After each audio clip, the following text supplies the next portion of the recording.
Alright guys, welcome back to the channel. This is the Denver Nuggets versus the Phoenix Suns. Full game highlights. Full game 6 highlights, that is. Reaction and review plus breakdown. Let's jump right into it. As you see, Caldwell Pope get the first basket. That's how we're going to start. Remember I said last game, it's all about adjustments when it comes to the playoff series. It's all about adjustments and matchups. I misspoke there. I meant to say adjustments, but it is all about matchups too. You see Michael Porter Jr. with a nice finish. And as you've seen during the course of this series, the Nuggets match up very well with the Phoenix Suns. Now, remember when I said that for those first two games at home that Phoenix played, they were able to play free as far as without the emotional and mental constriction that Chris Paul can sometimes provide with his overbearing personality on the court. But nonetheless, with that being said, you can see how much they missed his guidance, his leadership, you know what I'm saying? His knowledge, you know what I mean? You can tell that they really missed his direction.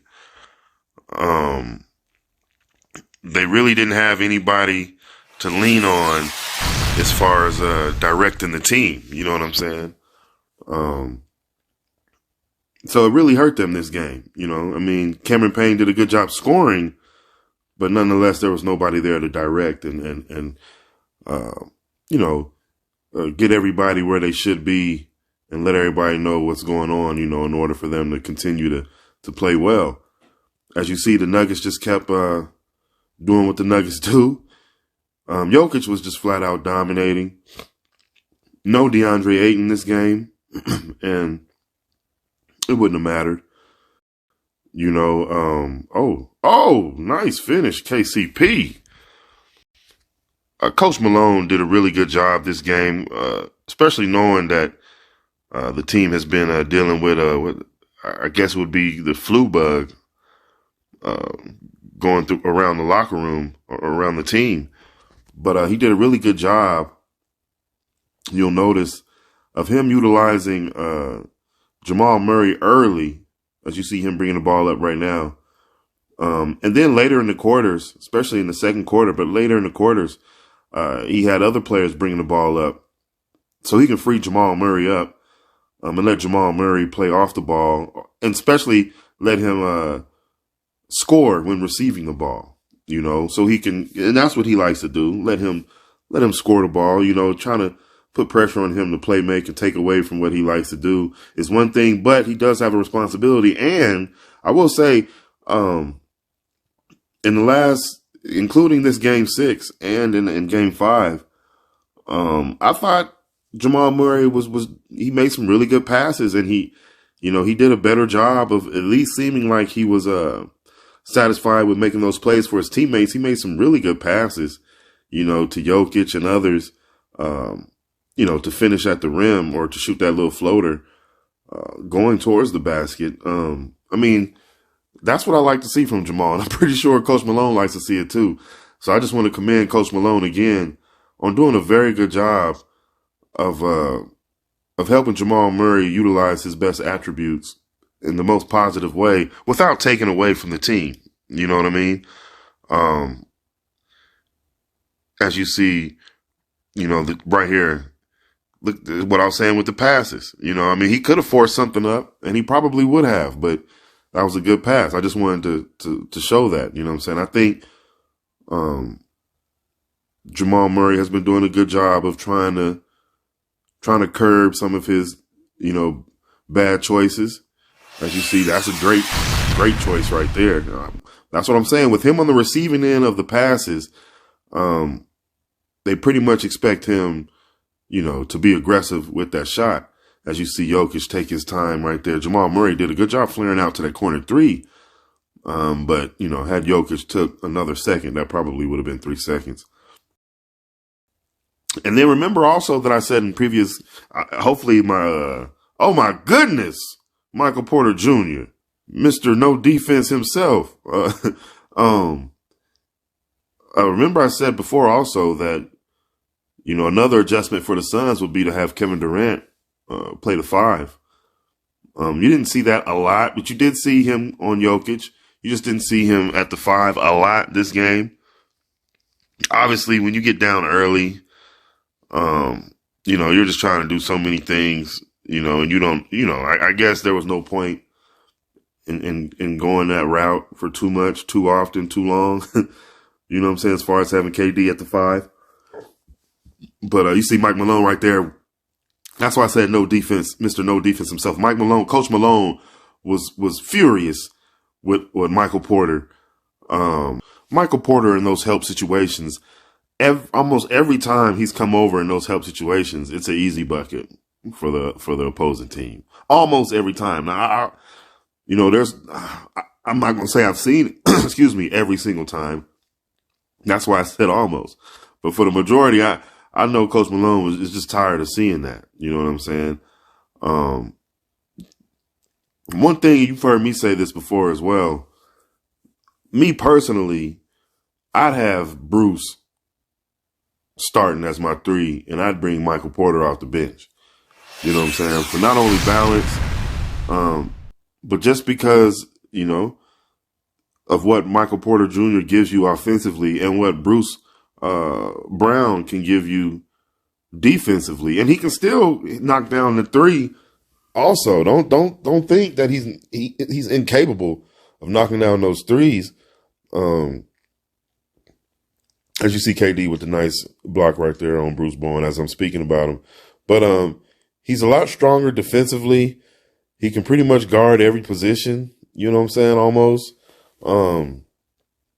So as right here, corner 3, he can knock that down. You know what I'm saying? That's just my thing in the way I like that. I really like defense. I like guys who play the right way. I like, guys who can still do what's needed offensively, but they're focused. Now you've heard me. If you watch any of my previous videos, on the Trailblazers, that right there, what Bruce Brown just did, that was one of the worst closeouts. I can't stand closeouts like that. You know what I'm saying? At least he went to the side, but I just can't stand when guys just abruptly leave their feet and call it hustle. You know what I'm saying? Call it running someone off the 3. He didn't run anyone off the 3 right there. That's just a thing. That's just something of mine that I would love to try to help guys understand how to play that situation a lot better. Jokic with good defense right there, but a nice finish by Craig, I believe that was. But yeah, man, I mean, as you can see, Michael Porter Jr. obviously they didn't need him. But he remained on the bench for the rest of that fourth quarter, for the rest of this fourth quarter, as we see it right here. And hopefully Coach Malone sends that message because, at this point in time, the Nuggets didn't know if they were playing the Warriors or the Lakers. And for me, I definitely feel like the Nuggets match up better with the Warriors. Not that the Nuggets will have problems with the Lakers, but the Warriors are a much more favorable matchup for the Nuggets. And now when you add LeBron James, to what Anthony Davis does or what he's capable of doing, and you look at Anthony Davis and Jokic kind of battling, okay, and then you see LeBron and you say, well, who, is that going to be Aaron Gordon? We'll see. Now, this is a great opportunity, in my opinion, for us to see what's going to happen with that starting lineup. If Michael Porter Jr. will be moved to the bench, for balance and scoring at any point in time in this upcoming series against the Lakers, as we see, the Lakers have finished off the Warriors. But, man, I mean, again, this is what, and now it starts over. When I was saying the cycle of adjustments, it's all about adjustments. It starts over. You know what I'm saying? Now, I'm sure the Lakers are going to game plan for how to deal with Jokic, but for the most part, I'm pretty sure that they're going to also be concerned about Jamal Murray. You know what I'm saying? So whether they use Vanderbilt, I'm pretty sure actually they will use probably Vanderbilt, Schroeder. But they're going to put them all on Jamal Murray, man, and slow him down. And Jamal Murray has a tendency to show sometimes his frustration. So I'm looking forward to seeing how Coach Malone makes his adjustments to free up Jamal. You know what I'm saying? For what he's getting ready to see dealing with these Lakers. You know,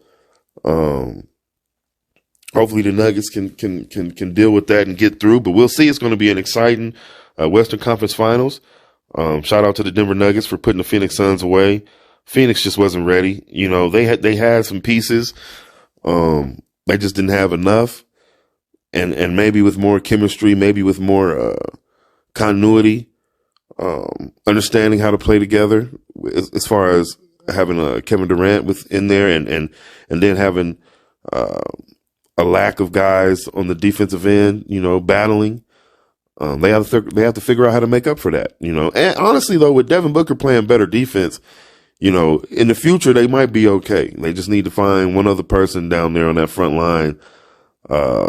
You know, that PJ Tucker, Jay Crowder, Mikal Bridges, all that stuff they used to have. They need to find something like that again to help them. But who, you know, oh well for them. You know what I'm saying? It's all about the Trailblazers and the Nuggets over here. You know what I'm saying? So once again, shout out to the Denver Nuggets, man. Good job putting the team away, putting Phoenix away. We look forward to seeing what happens in Game 1 against the Los Angeles Lakers. You know what I'm saying? So I thank you guys for joining me. Thank you for watching. Remember to like, comment, share, and subscribe. And I'll see you guys on the next one. All right. If this was